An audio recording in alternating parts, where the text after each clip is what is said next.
Hi guys, magandang hapon. So bali ano to, continuation to ng video ko last yung sa ano, yung renovation, store renovation. So bali medyo naputol yung video ko doon nung nagkakat kami nito. Ano, ito. Nagkakat kami ng rack. So bali yung update noon ano, medyo natagalan ko na i-continue. So actually tinigil ko yon paggagawa nun. Nag-focus ako sa paglalagay ng mga rack. Pero actually na-finish ko yung pagkakat. Dumating na to si Billy. Ang ginawa ko, nag-focus ako dito sa paglalagay ng mga rack na to. Ito, yan.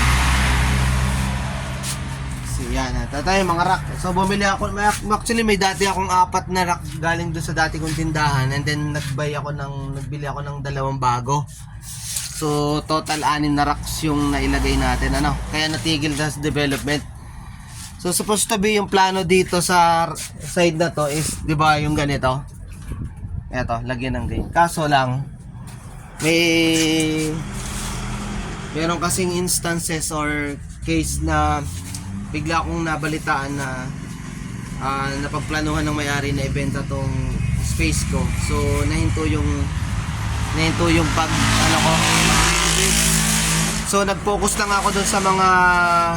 Pwede magtanong, may nakikita kasi ako dito nagpipinturan ng kotse. Meron po, sir. Gusto ko sana pa-estimate yung tarif. Pwede ba? Tatanaw. Ito, pasuyin mo kasi Kuya Jerry kung nandyan. Pasuyin mo lang. Sabi mo po pa-estimate. So ayun guys, nag-focus ako sa, alam mo yun, just in case na bigla kaming umalis. So hindi ko pinix yung mga gamit, no. Naglagay ako ng mga rack. So yung mga easily remove na just in case na mag-move kami. So ayan, yun muna tayo. So pero nakausap ulit yung may-ari. So parang nagbago ang isip. Parang medyo madidelay pero pinag-iisipan pa.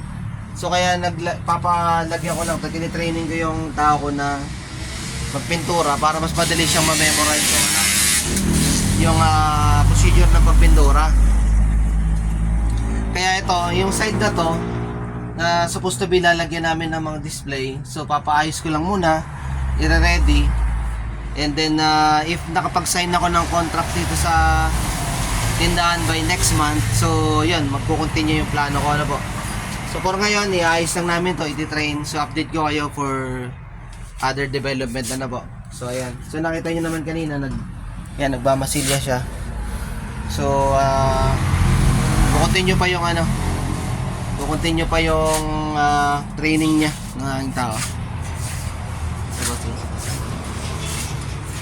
So mayroon isang customer yung estimate niya yung pintura nung meron tayong pintor na kaibigan dito siya magpipintor. So ito na po yung itsura ng tindahan ko. Ayan, ito na yung mga rack. Ayan, ito na siya.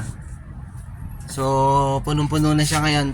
Then kinuha ko na rin yung isang space doon sa kabila for storage, yung maliit na storage.